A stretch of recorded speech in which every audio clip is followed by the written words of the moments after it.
History in the making. This is only the beginning, okay? Only the beginning. We're tired.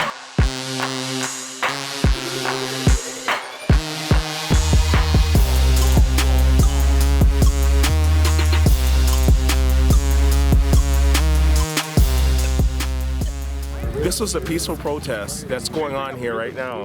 And then these guys came up the street all of a sudden and decided to shoot rubber bullets at us.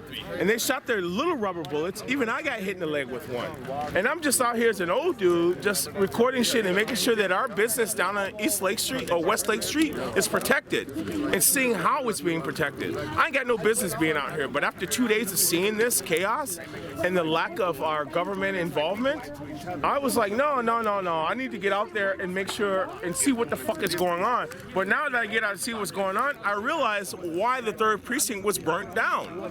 It wasn't burnt down because people were mad at the police. It was burnt down because the police were mad at the people. This is Nico from Unicorn Riot. Right now we're here on Lake Street and Garfield, I believe. Lake and Garfield. We were live in Philadelphia a little bit earlier. We did miss a lot here being live. They introduced the violence into the fucking narrative. The narrative was peaceful until they started shooting rubber bullets and tear gas at people. How do you think people are going to react? We're cats in water right now. I just pray and pray that this will lead to systematic reform. Please. Like, come on. Yeah. Reassembling at Wells Fargo Hey, thank you. parking lot of the 5th precinct. The cops are gone.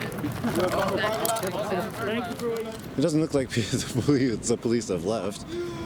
People were talking about going up to the Wells Fargo parking lot, and then they stopped 2 blocks away. Press were specifically supposed to be able to report on everything that was happening. When we saw on 31st and Blaisdell, police specifically target us. There's a lot of officers up there. Okay. Cool. Okay. You are part of the problem, it's not the entire problem. Did you just hear that? Can you say more? You're alone, sir. Me?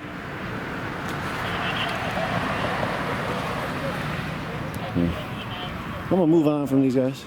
They obviously got a grudge.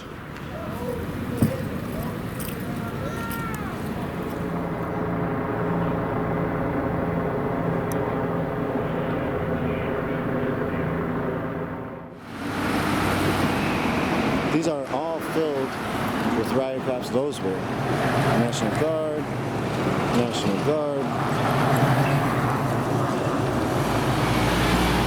State Patrol, I think. That whole parking lot is full of pop tires. Whoa. Every single car. Dang. They're saying it was a law, but... Earlier today, I was at the Nicollet and Lake Street Kmart parking lot where we had established a medical pavilion. We had multiple different medical bays waiting for any injuries to come our way. Pre-sunset, in the evening, the police began to march up Nicollet at us, dispersing the protest. By the time they got near us, we announced ourselves as medics for about 5 minutes.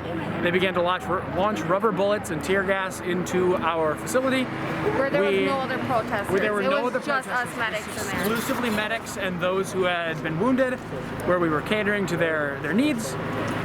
After that, we had to evacuate that area. Fortunately, everybody was able to get out, and anybody who was wounded was able to be moved to a different location. In the parking lot, the police, the National Guard, any other, I can't say that I rightfully know exactly who was there, occupied the space, knocking down any of the barriers we had created around our medical facility. We've been unable to check on it since. We came back out after dark to try and see if we could reestablish the med bay. We were unable to get back there because of the amount of police officers surrounding Kmart, Nicollet, Lake Street, and the 5th Precinct. And as we've been walking, people have been coming by and people are trapped. They're trying to get out, but they went back to Kmart and all their tires are slashed. And that was on multiple occasions. Multiple people were like, well, we're stuck here now. And so I just told them to stay in the dark shadows and avoid the streets as much as possible. But people are stuck due to slashed tires. They slashed all the tires. We just told them to hunker down for the night and see if they can get out in the morning. Waited until 6 a.m. when curfew's over, you know.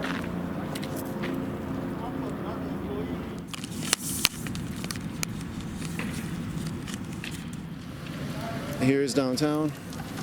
Where we are compared to downtown is about 30 blocks south on Lake Street. I just honestly find it sad how what we had to go through today. We were peacefully protesting down Lake Street by Kmart area. We were all sitting on the ground. Next thing we know, we were not doing anything. We were all sitting down just chanting. Next thing you know, police comes from every single corner. They cornered us in. They started tear gassing us. They tried to box us in. They boxed us in. They started tear gassing us. People ran in every different direction, and they just kept boxing us in more and more and more. It got scary. It got to the point where random people had to take us into their homes just so we could get away from the cops. And honestly, tonight it just showed what kind of police state we're living in and how disrespectful the police are and how much they really don't care for us. And honestly, it's all kind of sad, to be honest. It's very sad. It is. Especially in our own states. And it makes me sad seeing what they're doing to people, to men like George Floyd, because it could be any of our brothers, any of our fathers. And that's why we're out here tonight protesting and trying to get the message across that this shouldn't be allowed in our state, in our country. It shouldn't be allowed anywhere, basically. There was a bunch of different law enforcement agencies that were on the streets with the police, and people couldn't really tell or understand who was who and what was what. So there was unmarked cars, there was threats from white supremacists. This random ass just stopped looking hard as hell. What's good, shorty? Oh, but you're not gonna get us because you saw the press was here. Crazy. Really stop. People were then pushed to create their own sort of like neighborhood watch groups and barricade their streets and barricade their alleys and took weapons and stop people from going down avenues or blocks. They coming around, as y'all can see.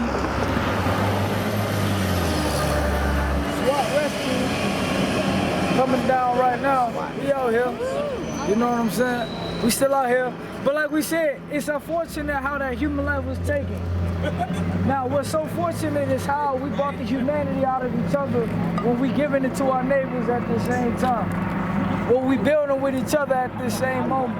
When we giving the love to each other at the same moment. That's a milker. Oh my God, what's that milker? It was a very confusing mess of fear and paranoia, but also like reality, because a lot of shit was happening.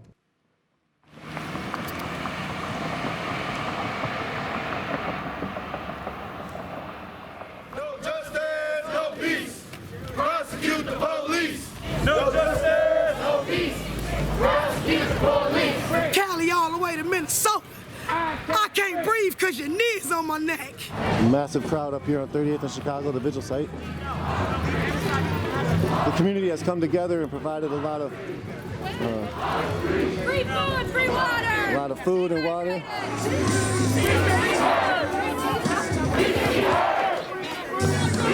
got your back. We got your back. I got your back. We got your back. I got your back. We got your back. My name is Ashley Quinones. My husband was killed by Richfield and Edina Police in September 2019.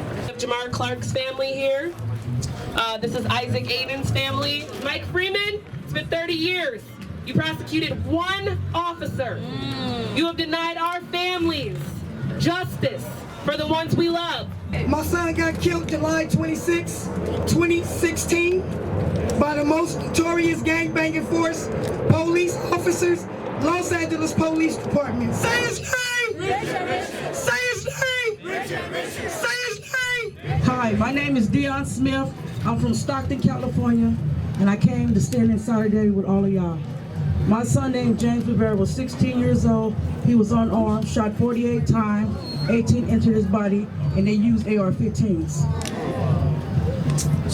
I drove all the way out here to show you this is what love looked like. This is what the struggle is. For a while, we've been creating spaces like this. This is why people are so prepared. This is why you see all of this organization, because this has happened so much, heartbreakingly, that we're just ready now. We're just ready and prepared, and we're set up, and it's been a long time coming, but now we can sustain long periods of time, weeks, months even, mourning the death of a life like it's supposed to be. calling attention to an issue that's been an issue for hundreds of years, like we're supposed to be. This is the human condition. We evolve, we grow, we understand more, we become better. This is what we're supposed to be doing. This is literally how humans evolve. Are we gonna hold the government responsible for starting the riots, for starting the fires, for starting the turmoil and the destruction to make protesters look like criminals? Are we gonna start having that conversation? I know that there's a lot of folks who have this idea that they should separate looting and burning and arson from peaceful protest, and I think that that is wrong. I think that you need to look at all of these things in context. You can't separate one part of it from another.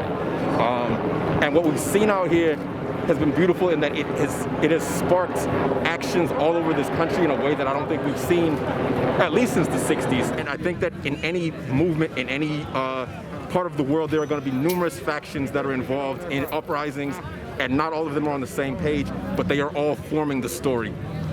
So, you know, like, I was at first worried that that was going to get overlooked, that there are people here that aren't from our community, and I've been surprised that that has kind of become the dominant narrative. But then also looking back at other movements that have happened, looking back at Ferguson, like the same thing happens, that they tried to delegitimize what has happened by pointing to outside agitators. Right now it's history, and they're fighting history.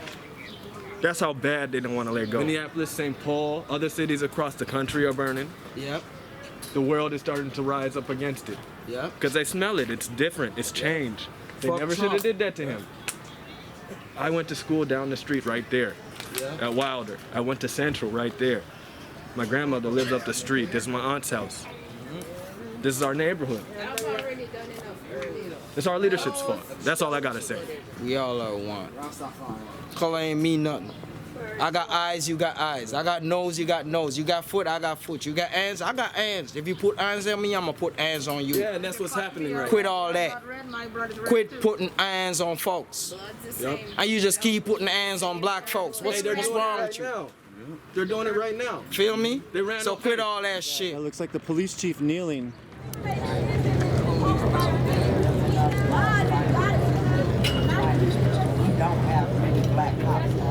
Chief, can you talk about what just happened? What were you thinking? Were you praying? I was. I just, I feel so much pain and hurt from Mr. Floyd, his family members, and I just wanted to pay my respects to him and to our community, and because I know there's a lot of grieving going on right now. What did it make you feel as the police chief who oversees the officers who did that, and what did it make you feel as a black man? I felt absolutely horrible that Mr. Floyd, who was expecting us to treat him humanely, that was lost. That was lost. That's our curfew. And so, curfew calls. I'm sorry, I gotta say that one more time. So it hurt me. It hurt me. It did. Of course he's for you, Chief. All the curfew alarms. I support everyone out here, and it's gonna make the police department better. I guess we're all just fucking sick of this shit. So I'm here and I'm doing what I can. So I started this list today. I don't know it. And it's just everyone's names. I just started going and Googling, and my friend showed up, so she started looking for names and helping me spell everything. And then some people also came up and said, hey, could you please write my friend's name? A lot of people had suggestions and could help too. They referenced people from their cities, like a guy from Chicago put on someone else's name. And so a bunch of people have contributed to helping out, and some people already said they would bring more paint back tomorrow. So obviously this list could go on and on forever, and that's also why we're here, you know? This is a space for healing right now, and this is sort of what we call sacred ground. So if people can maintain the peace, then I think the National Guard and the police forces will be better off focusing their attention elsewhere. I just want to talk about anti-black violence and how ubiquitous it is. Like, it's everywhere, it's all the time, it's always. I think that this is extremely tragic, but I think that Black life is tragedy every day. I think instances like this make us rethink what grief means for Black people. If you're grieving every single day a new person, a new name. What's really fucked up is that the problem is Black people have never been allowed to be people. So when a Black person is crying, you don't see them as a human being, you don't see them as a person. And so it's hard to be empathetic and compassionate to a person that's not even a person to you. So I think if anything, the crying, the grief is actually a confirmation that the job is being done correctly. Because I think Black death is important for this world to go around. I think it is essential for this world to go around. So if the crying's not happening, then the police are worried, the state is worried, and everyone's like, the world is being disrupted. So the crying is literally just confirmation, and it's a joyous moment, I think, for a lot of non-Black people. I don't think Black grief has ever been able to be a private event in the way that we expect grief to be, you know, like let the family be, but it's always publicized, it's always out in the open because Black grief is always a plea. Like, grief is a process, one that usually never ends, but it's like you need, like you said earlier, the environment to be able to like do that work through that. Yeah.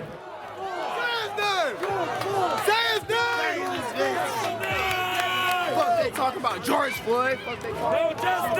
No beef. No justice.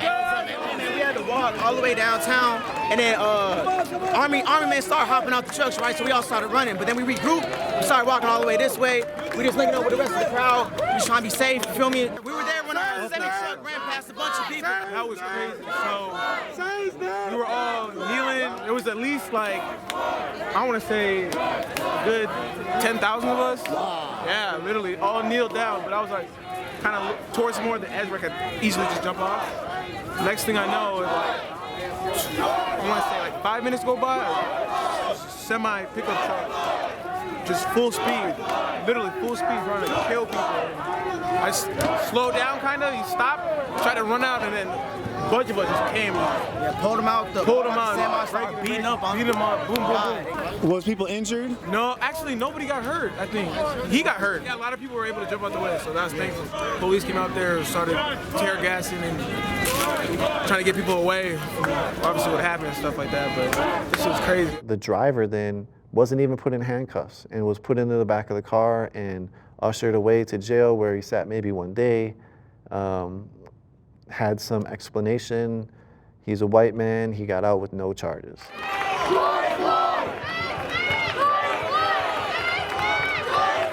It's way after 8 o'clock.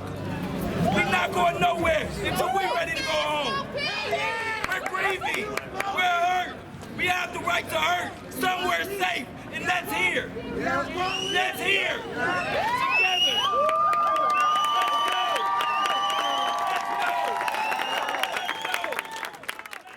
So George Floyd was killed right up here. People are protecting the site. He was murdered. I was at the shop a couple hours later and there was nothing different, and I found that really upsetting. It wasn't until the next morning that things were upset, and I found it really disconcerting that I was there just a couple hours later and it was like business as usual. So I'm just really grateful for whoever took that video. Seeing his image, he sparked a revolution. He sparked a revolution in the most militarized country in the world. His death spoke for everybody that got murdered by police. His death doesn't overshadow everyone else's death. That it magnifies it and times 10. So we're bringing justice to everybody, and we thank him for his life. As a native, I thank him for his life, and I hope he's in the next life with his ancestors and everybody. He's living good. That motherfucking black man ain't supposed to die like that. You don't put your motherfucking knee on no motherfucking neck unless you're trying to kill or hurt. That's it. We got the Hey, go check him. Hey, go over and check him. Everybody stay right here. Don't listen to that. Don't run. He's gonna lose the eye. I just think we need to be everywhere they're not. If we're out here in the center, we need to be down every block and every alley having eyes out. If we can't see them coming, then that's when the trouble happens. As long as we stay awake, we can't be caught by surprise. Thank God I had enough people. We're live at 38th in Chicago. Barricades have gone up. People are feeling threatened by possible police incursions. and possible cars that have been driving around suspiciously. So people are guarding the perimeter. The barricades have gone up almost on every end of Chicago and 38th, and the perimeter security. What does that feel like to you right now if possibly there's that threat out there? Man, there's that threat every day. Every day I wake up and I walk out the house, I'm scared, and that's an impossible feeling to try to deal with. Feeling like you can't even live in your own skin because you never know who you're walking by, who you're walking next to, driving next to, how they really feel about you. So I mean, knowing that they're present here, it don't make me feel any different than waking up every day.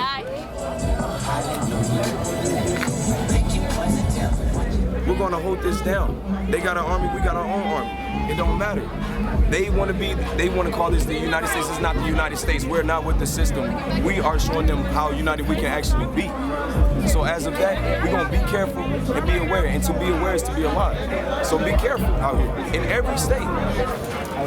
This person's cleaning up. I've never seen so many different types of people come together before and like be so kind to each other, and I never felt more safer.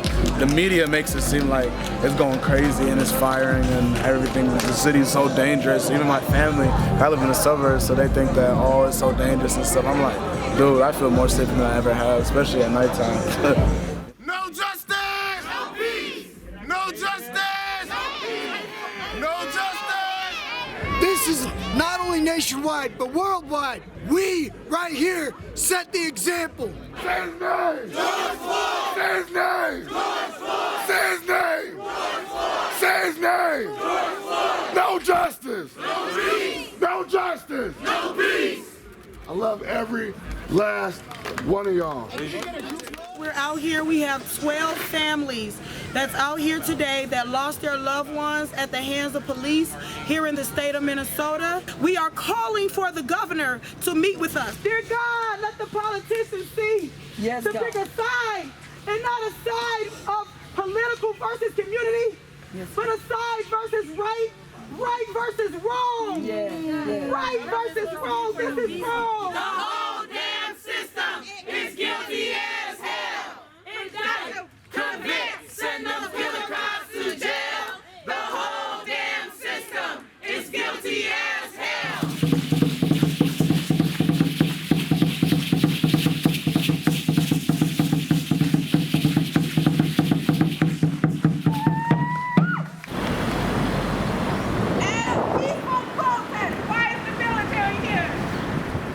National Guard, all up and down Summit Avenue.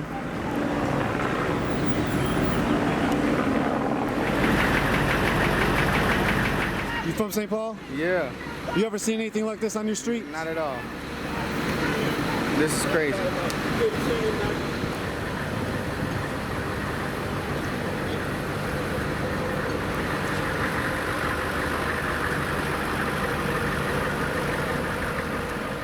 We're just out here in the communities that we live in. We're just out here to maintain a presence. I'm unable to speak right now. I'm just here to keep the peace and bring the peace. We're here to keep the city safe. So.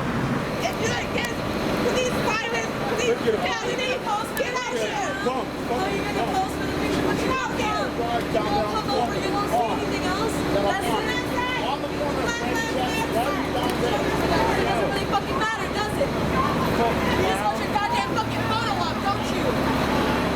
Have fun out there. I don't know if it's fun. I mean, people are like, it's a lot of pain. Yeah. Doesn't seem like fun.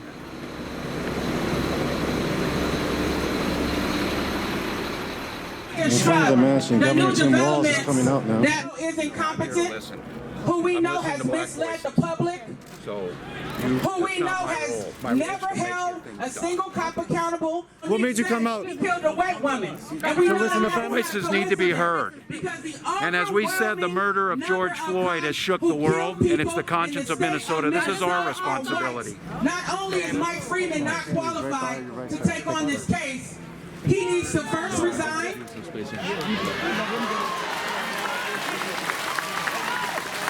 And if he is unwilling to resign, he needs to be recalled. We need these 4 officers, all 4 of them, arrested and treated like they were black men.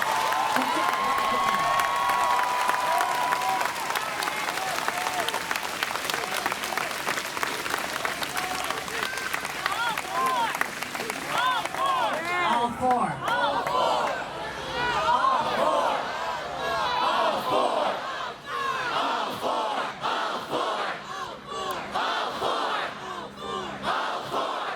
Governor Dayton, when he had it, should have been doing more. Governor Wall should have been listening to the cries of the people. Before George Floyd, before our kids' stolen lives. Let me tell you something about those mothers. They don't never stop fighting. So let me tell you something. If you never stop fighting, guess what will happen eventually? We will win.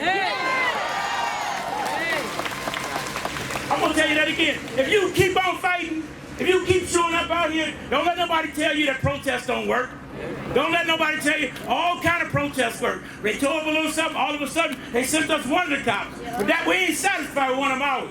No, how many we want? All four. Police violence is a disease in our community. When something happens over and over and over and over again, it ain't no accident. Right? This was no aberration. What we saw, most of us saw, some of us saw, was a lynching. That's right. And you know what? We'll be coming out to lynchings over and over and over again until we decide that we've had enough. Because you know how you get rid of a disease? Right? You got to cut it out. You got to create a system that does what you want. Right? You wouldn't put people on the front line of no pandemic without the stuff they need, right? You wouldn't put profit over human beings' lives, would you? So then why you keep tolerating this? So this is the start. I ain't beating up on you. I'm saying this is how every change started. Every revolution started just like this, right? Say his name, George Floyd. Say his name, George Floyd. Say his name, George Floyd. We are men. We are not animals. We are fathers. We are sons. We are uncles. We are protectors of our community. We have received word of a security threat, so we're going to close out this program and we're going to ask people not to rush, but we're going to shut this down now. I'm so sorry, but we're thinking about safety. They need to remember white supremacy is real. Yes, white there's still supremacy forces that don't want us to come is real. So we're going to wrap this up. My apologies to all the family that are here, but we're putting safety first.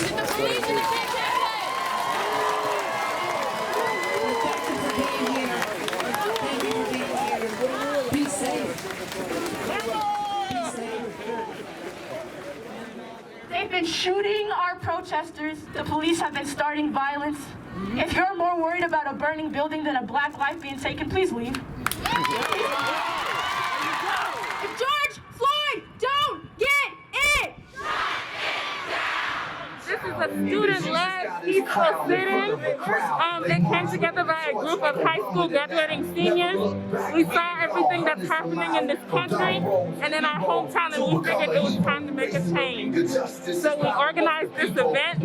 Each day, the number grew by hundreds and hundreds. We had thousands of people here today, and we wanted our voices to be heard and to let people know that we are not okay with this, and we're not going to continue to be treated the way that we are. We thought, okay, we want to make an event. It was me and my 4 other friends, and we thought, okay, so who do we know in the community that would want to do this with us? And we contacted everybody. Truly, we didn't think it would have the turnout that it did.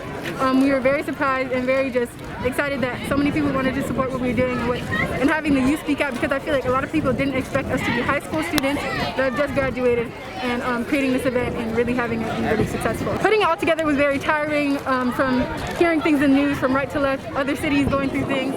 And you know, it's very emotionally toiling for black people in general, just this whole situation, everything that's going on. So we definitely struggled a lot with that, but we came out and we did what we needed to do today. So we will never, ever have a successful revolution in this country until we start listening and following black women. I think that as black people, we embody so much violence that we know violence to the T. We know violence to the T, but we also know peace to the T. We've been talking about the same thing since Reconstruction, but when integration happened, we also lost a lot of our own institutions. Therefore, peace is actually relying on us, actually looking inside us to support our communities and build our own communities. White supremacy is in every institution and system. That means that we cannot just reform it, we must abolish it. not just a revolution, but an evolution. And the evolution starts in our minds, works through our bodies, and we communicate it to everybody else. It's just crazy that we continue to have to fight for our right and our power to live. And it's been 400 years since we've been discriminated against, been put down in slavery. So just to see that we're still getting killed and that we're still being oppressed is crazy. But at the same time, it's empowering to see a whole bunch of black people, Hispanic people, Asian people, white people standing for us, standing together for all of us to realize that we are only human at the end of the day. Like, skin does not define us. As scary as it is necessary to create change. Police need to stop perpetuating anti-blackness, and we need to defund the system and fuck the system. Black Lives Matter all day, every day. You know, that's it. I'm tired of having to check in with my loved ones for using my right to assemble and protest because they fear for my life. I am tired of truck drivers driving into a peace march and getting let go in an act of hate like it was an accident. Equality isn't a lot to ask, is treat me like I treat you. And I think that's a very simple concept, but it's a very simple concept in a complex, broken system, and we need to stand together to fix it. As a black person, I fight every day. I don't just decide when I want to go protest. I literally walk out my door and fight every day. And so did every other black person that showed up today. And the white people are seeing that now. And they're starting to get tired. They're gonna hear us. This is ground zero. They're gonna hear us. They're gonna feel us. They're gonna listen. It's not about just hearing. It's about listening.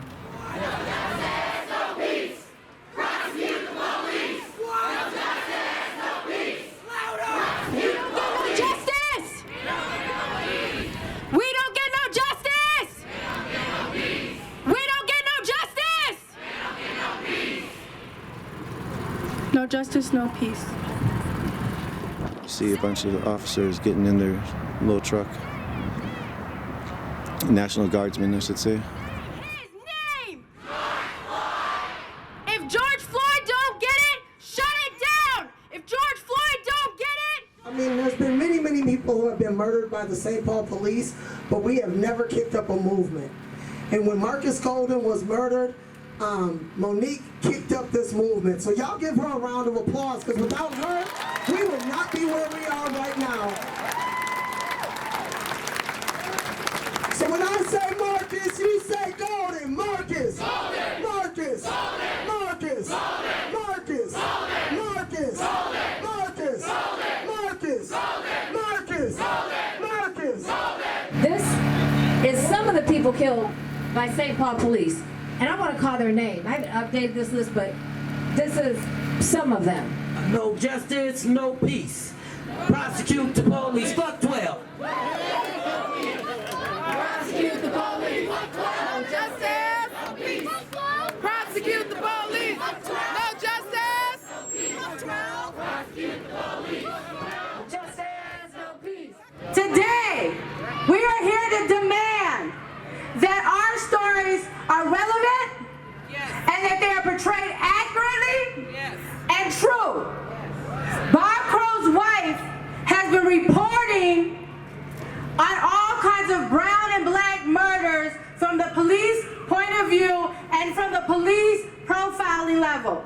She has reported on many stories dealing with police officers and always shining a beautiful, shiny light on how they are wonderful protectors of the community. And all of this time has never disclosed that she was married to the number one NWA, fuck the police, fuck 12. The whole time she's been reporting. And WCCO knew this. Not once did they pull her off or make it public information. You can't be married to a white supremacist, racist individual and not have the same views. It doesn't happen. Sex ain't that great. Okay? Sex ain't gonna keep you if you ain't focused on the same thing, right? Come on.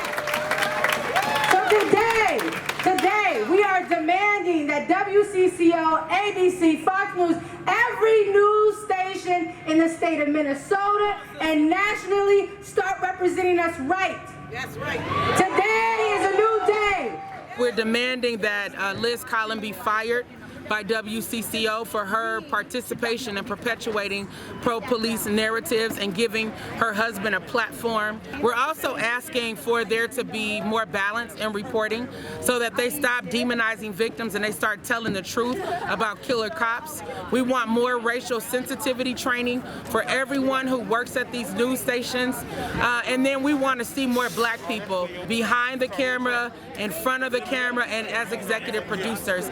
So not only did we hit up WCCO today, we also marched to the Star Tribune, which has a long history of perpetuating false pro-police narratives and demonizing black victims. We said enough is enough. We ripped up newspapers in front of the Star Tribune, and we're demanding that they change their practices. And then finally, we marched to the 1st Precinct Police Station to stand up for justice, to stand up for George and all victims of police violence, and to denounce police violence and killer cops being let go and let free. It wasn't an accident that you got assigned to stand in front of the 1st Precinct, and that we came here to be the bearers of good news. That we came here to let you know that it's not too late to turn from your wicked ways. It's not too late to denounce some of the evil that you have felt pressure to participate in. It's not too late to let God know that you need.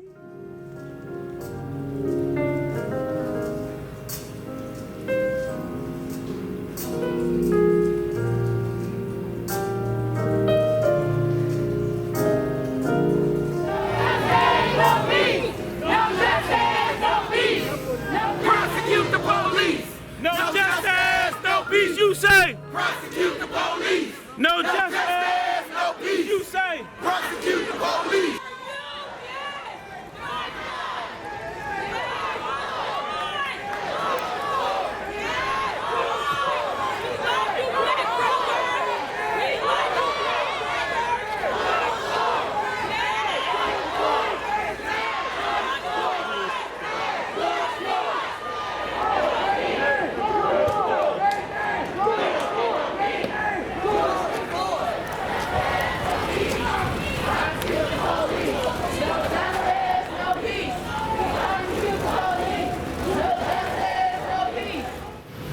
Here's firefighters giving a knee. It's just tragic events that happen, and we just want to show our respect, like Firefighter Association. Here with St. Paul Fire, in solidarity with Minneapolis, here for justice for George. So it's Minneapolis and St. Paul. Yes. Black firefighters supporting the cause. George Floyd really has been a catalyst for pushing these larger demands of divesting from the police and abolishing the police. You know, we've seen like, what, 5 to 10 different organizations cut ties with the police already, so really it's feeling like we're getting nearer to liberation, and it just hurts that, you know, it has to come at the expense of like people's lives being lost, but it's a catalyst, and I feel like we're trying to organize around that, and I really love the outpouring of just support, the resource, the networking, the mutual aid. I feel like that's really coming together. We were just talking about how like, if there's always this much food and water, like why can't we just always have it like this? You know what I'm saying? We have the capacity to create these mechanisms that are keeping each other safe and fed and taken care of. Some line for food. We like 90 days in COVID, you know what I'm saying? It looked like everything you can think of, a beautician, a barbershop, a barbecue, I mean, fixing bikes, you know what I'm saying, giving out canned goods and necessities, because, you know, in those stores in the community, I mean, all those services, you know what I'm saying? I mean, you literally got people that just went shopping out here for free in every component of their house, for cleaning, for food, for, you know, all components to sustain themselves tomorrow when they can't get up and go to a store, you know? So we only can continuously give our thanks and outpour to the community for showing this abundance of love. I'm looking at no black on black violence in the Black Central neighborhood 8+ days without no police. So there's no regular patrols or police riding around doing how they normally doing, and we don't got high spike levels of violence. We don't have high spike levels of home theft or any of that kind of stuff in the community, and it's been good, and I feel good right now. I feel good because the people around me are they require you feel good. You know, it's just good It's just good in the hood, good in the hood. Hey! Can you give us a synopsis of what you think a world without police looks like? Definitely just money going into mental health services. I'm talking like therapists, counselors, you know, family therapists, relationship therapists, like really giving mental health the funding and the attention that it needs. And really when we talk about abolishing the police and like transformative justice, really transforming the conditions that allow for crime to happen and allow for injustices to happen. So when we're building up these super tight support networks of getting people the food that they need, making sure people have money to pay rent, making sure people are right in their minds and having the healing and holistic health that they need, I feel like when we push all of those just kind of general wellness, that sets the groundwork to be able to abolish the police. And when we say that we're going to transform the conditions that we live in to allow us to be our best selves, I feel like that's what's going to be the potential for us to like not need this sort of oppressive militaristic force on us already. All of this is really, like, I love the imagining portion because I feel like it's really hard for people to imagine what life is like outside of the police. It's easy for people to imagine like the end of the world, but how do you imagine a utopia for yourself, you know what I'm saying? So just imagine a world where everybody has everything that they need, and it's like, why would you need police if we're all taken care of, if nobody has to steal and shit on other people, you know what I'm saying? So yeah. Because they're not just killing people, they're killing black people. And when I say black people, they're killing minorities. They're killing those who they feel have no voice. Well, nah, they don't have a voice. They have a family now. They've always had a family, and no one's scared to talk now. All revolutions are organic. They grow. They start in the center and they grow outward. The main point of this revolution is we're not trying to lose the message. The message always gets lost in revolutions. People get back to their day-to-day life like things have changed. This time we have to change. We have to be the change. We can't stop this. We can't stop this love and this spread of love that we are doing right now to the country. The country's in pain. You see it's in the outrage. You see it's on fire. We have to start holding corporate America accountable for how our elections go. And remember this, the police department is a corporation. Any business that has $1 million contracts is a corporation. That's not a company. Don't get it twisted. The police department in Minneapolis just lost multiple $1 million contracts. They are weakened as a corporation. Understand, corporate America is what runs our elections. Stop letting these development companies, stop letting these big corporations, Target, I'm gonna say your name, Target, you're involved in this. Start being accountable for the people that make you rich. You know what I'm saying? All these corporations put money into specific people's pockets to run for politicians. Know that. They have buddies, they golf together, they hang together, and then they give each other PACs and trust funds so that they can run for office. That's why we haven't gotten a lot of us in office, because they won't give us money to run. They'll give their European buddy they golf with, who happens to run a big corporation, a large amount of money so he can be on TV 50 times a day until you remember his name. We don't get that kind of support. We need corporate America to stop supporting just y'all and start supporting the community.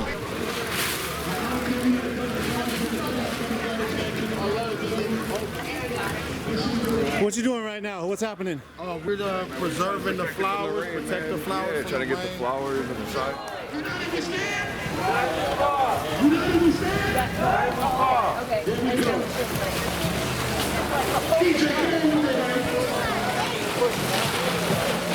Hey, we literally saw this place built, now we're seeing it protected. We do this shit, we've been doing this shit. The police are the ones that don't protect us. As a community, you know, coming together, it's all about everyone pitching in and taking part, you know?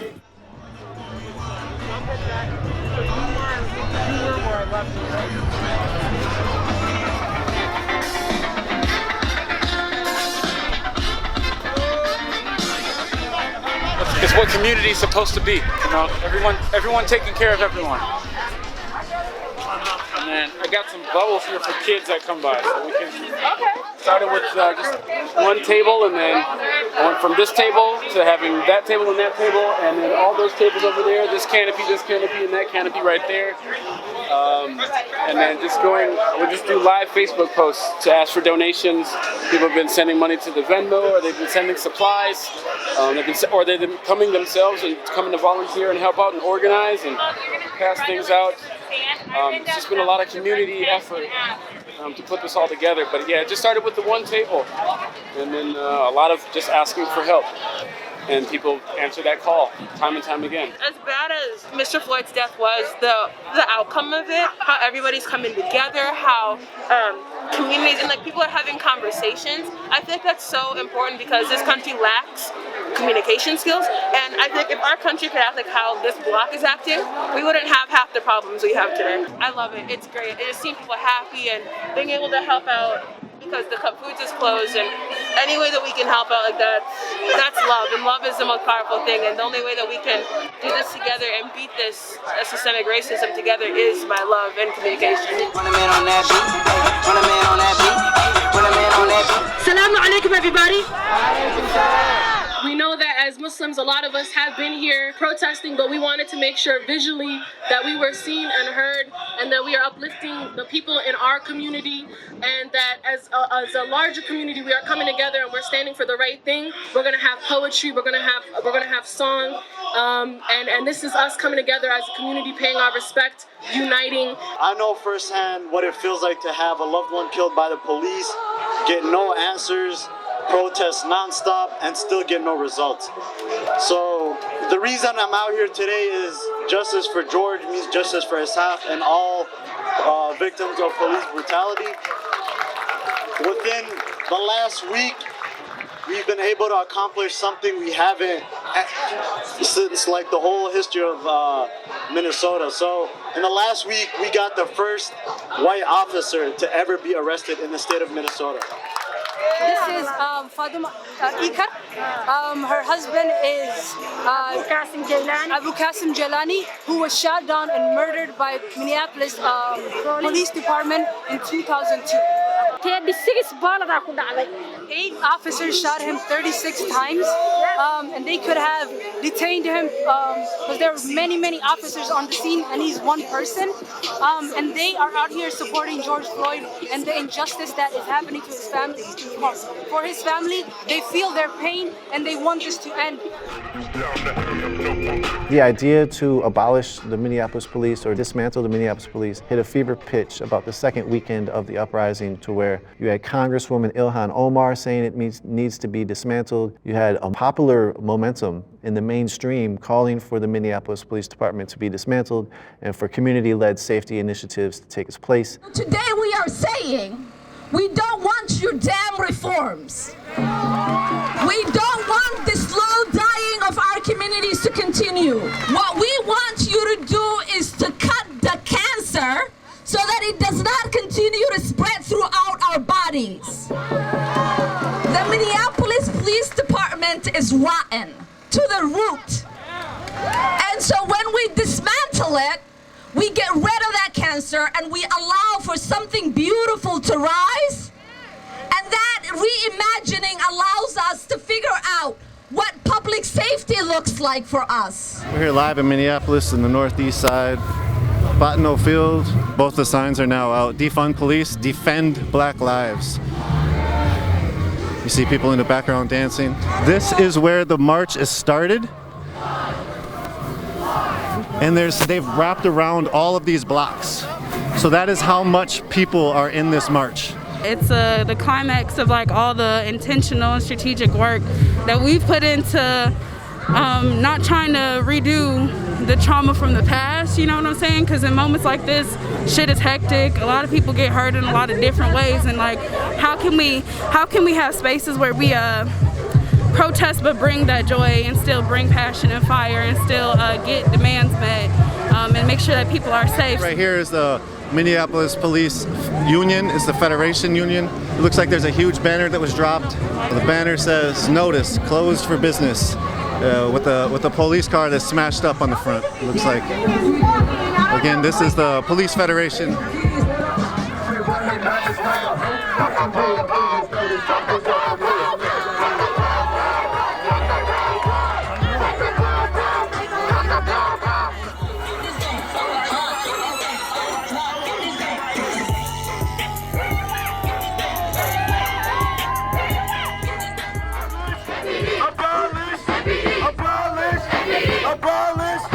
When I say stop killing, y'all say black people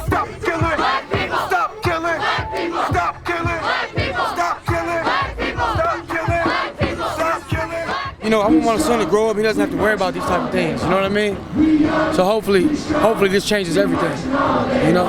Jacob Fry lives in one of these condos up here.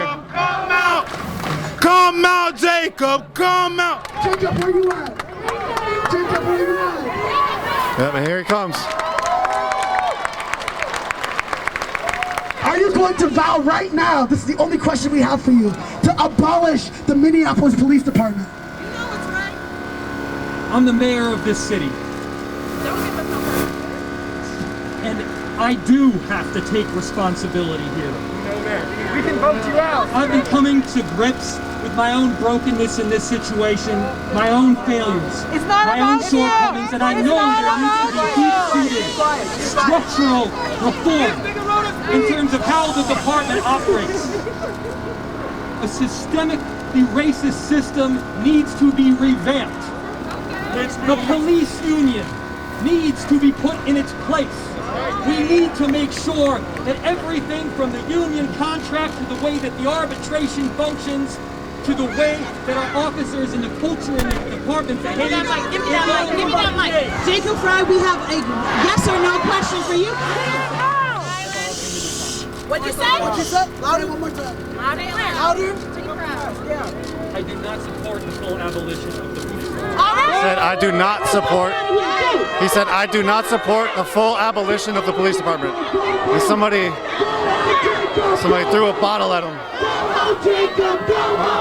And the fact that the mayor is coming out here and still saying, after all of this, he still is not with the people, I think that says a lot. I think we have to pay attention to that and make sure that until everybody is on board with the community and is willing to stand behind their community, I don't think we should stop, and I don't think we should stop until that change is made. Because this man came out his house and said it right here in front of us. And that means that enough shit hasn't been done for him to get it. Black lives, they matter here. Black lives, they matter here. Black lives, they matter here. Black lives, they matter here.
Minneapolis City Council members vowed to dismantle the Minneapolis Police Department. We saw a historic meeting 2 weekends into the uprising where council members came out and voiced that vow and voiced that promise with the community. We are here today to begin the process of ending the Minneapolis Police Department. All of us on this stage support this statement, and we stand with the people of Minneapolis and fighting for a safer community.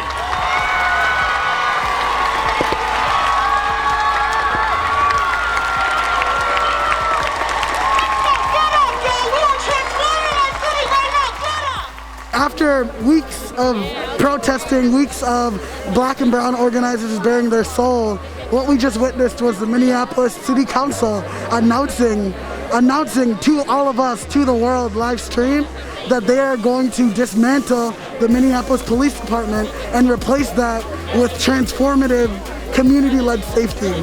That is a historic moment.